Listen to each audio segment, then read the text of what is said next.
now we're going to score this. Well, first we're going to put on parchment paper, score it.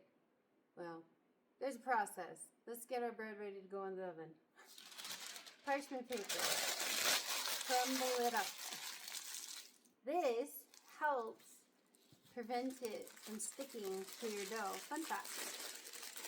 You crumble it up, put it flat, and then I use just regular whatever flour I use to bake with. Just go like this, and then you take your dough, and look how much this has grown in the fridge. Remember how little it was before?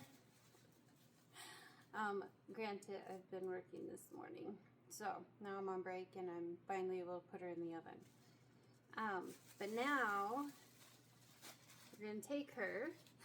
Always bake it. Always bake it. Some people will be like, it's over fermented. Always bake your bread. Just saying. Just bake it. You'll be surprised. And then you're gonna flop her out. And then we're going to kind of adjust it a little bit. And again, this is my family's dough. And we're going to throw her in. And I use the double bread pan method because when I'm mass producing, it allows me to bake more at one time than using Dutch ovens. And then, where did I put my blade? Haha.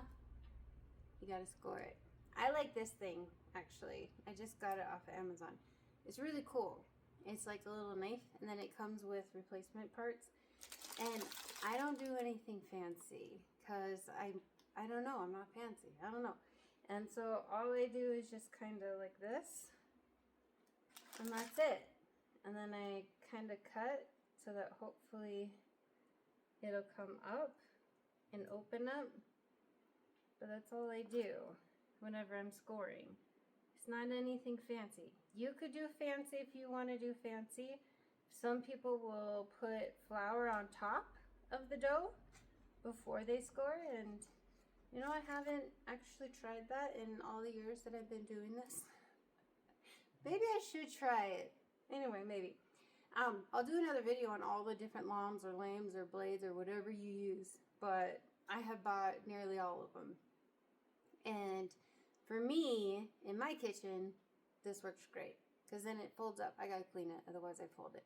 But then it folds up and it's good to go.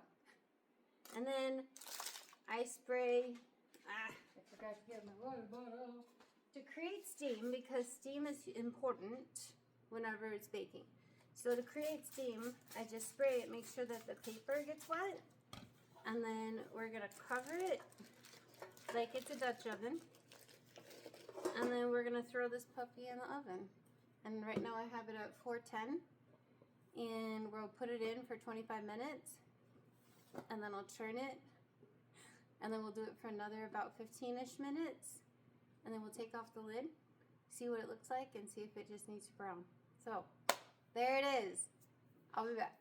Talk soon!